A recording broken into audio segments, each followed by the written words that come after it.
everyone, it's Diana Cifuentes, and today I want to give you your realtor update. And today I want to talk about the American dream. Most Americans want to achieve the American dream, and owning property is a significant part of that. While also Americans believe that that is simply out of reach these days, especially in today's market.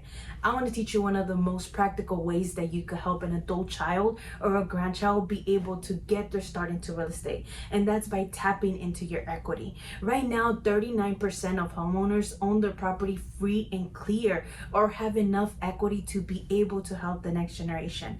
And I'm sure that you want to help your family be able to get and help build generational wealth in real estate.